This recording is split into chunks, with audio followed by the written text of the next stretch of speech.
The Spanish government has announced that a native clergy are responsible for the revolt that took the lives of Spanish troops in Cavite.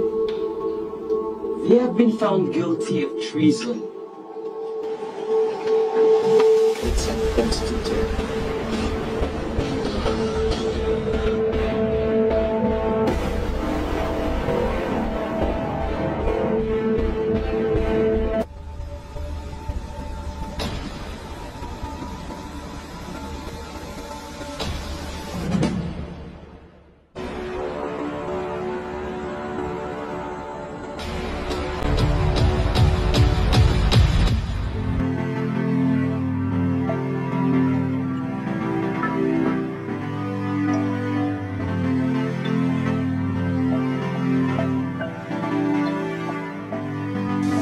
Ano namang balita sa pagkampanya?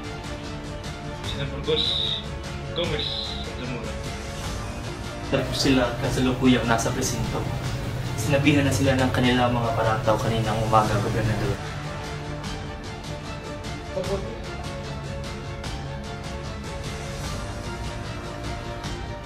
Dapat ito ng mga Indio kung sino ang posisyon.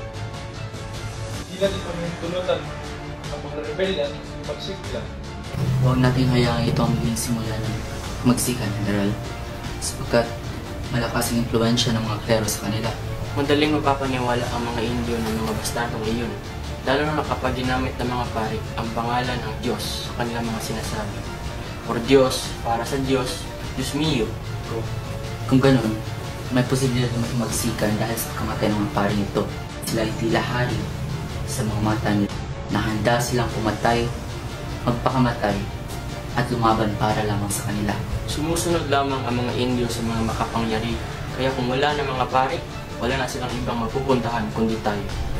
Kailangan natin isalang-alang ang mga kahihinat na ng ating mga kilos at maghanda kung sakaling sila man. Magpala ito, upang mawala ng tuluyan ang kailangang influensya, nakapag-utos sila ng 200 Pilipino ang palusubin ng Fort San Felipe. Utos ng marami pa upang tayo ikalabanin.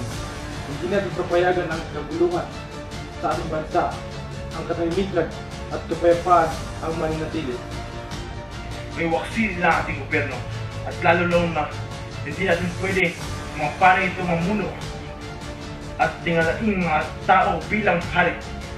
Dapat patapos na ito ngayon din.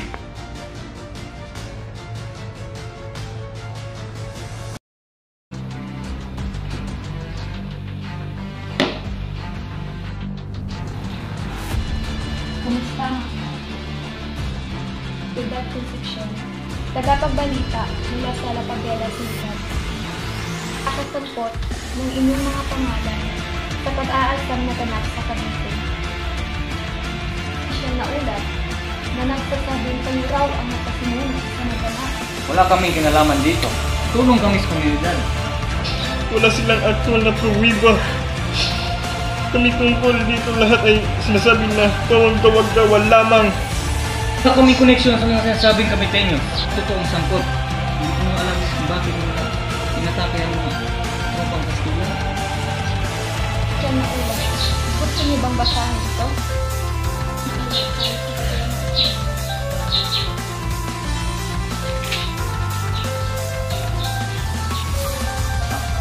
Ang iniisip nila, sa tingin ba nila na gusto namin maging hari ng Pilipinas? Para sila na ang takot sa atin eh. Sa kanilang nakita tayo ay napahusgahan. Pinasuhan na sangkot sa mga tiwaling krimen. Hindi ko mapatawan na nagawan ng mga trabahante, ngunit naintindihan ko ang mga kanilang layuning, mga patakaran na tuntunin talagang walang katwiran. Inaalis na ang ating karapatan pantao at ating pagkatao. Izquierdo, hindi na makamit ng mga Pilipino ang tanging dahil ni reforma at pagbabago. Di ba't dapat siya ang managoy dito? Kapangyarihan ba ang pangunahing isyu? Maging sa simbahan o pamahalaan, palagi itong tungkol sa kapangyarihan. Sigurado ang mga Kastilang Praile, kagaya ng pamahalaan, sila rin na nawawalan ng kapangyarihan. Palagay ko, ginagamit nila ang sitwasyon. Nang nalaman nilang hahawakan ng mga Pilipinong Praile ang sarili nilang mga aparador. Palagi na lang kami ang sunod-sunuran ng mga Kastilang Praile. Oras na upang kami naman ang maglingkod sa mamamayang Pilipino. Mga Pilipino, sinusubukan na nilang mabagsak ang ating pamahalaan. At sa sitwasyong ito, pinapanigan nila ang katubong klero. Ang mga taong ito ay makapangyarihan, lalo na si Padre Burgos at Zamora. Ang mga trabahador sa arsenal ay umaasa sa pangako ng Diyos na ibibigay sa kanila ang lahat ng kayamanan at swerte kapalit ang kanilang serbisyo sa mga baryo. Ay matatakoting mga tao. Natakot silang mawalan ng kapangyarihan sa gobyerno at edukasyon. Maabot pa hanggang sa pagtutol sa mga praileng Espanyol at suportahan ang mga rebelde. Pare, pati na rin ang mga edukadong pinuno, mga presidente ng Manila at Cavite, mga abogado at mga mistiko. At nito, simula lamang ang sunod-sunod pang mga pag-atake sa ating mga tropa. Layo nilang ibagsiyo ang ating opisyal, pati na din ang mga praile. Matira sa atin at nasa kanila ng kapangyarihan ng pamahala dito sa Pilipinas.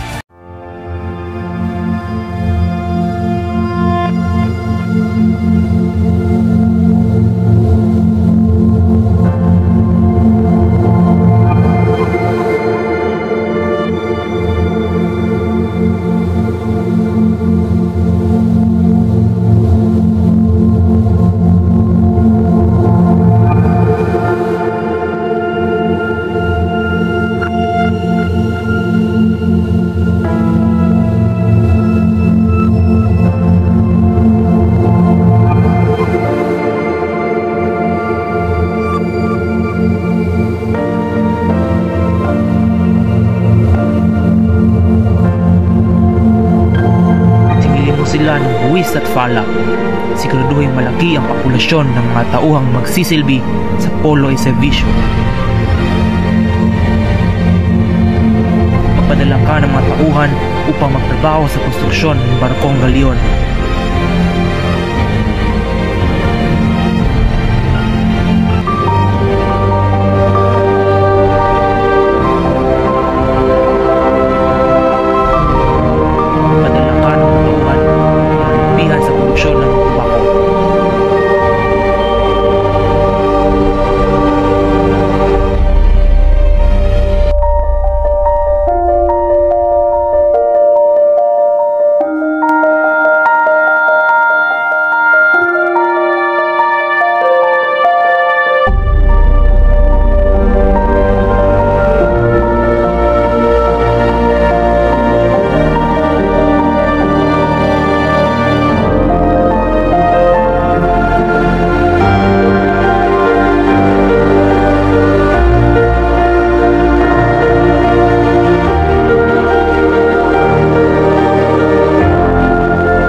bayan ay may kanser na panlipunan na kailangang ibilad sa templo ng sambayan ng Pilipino.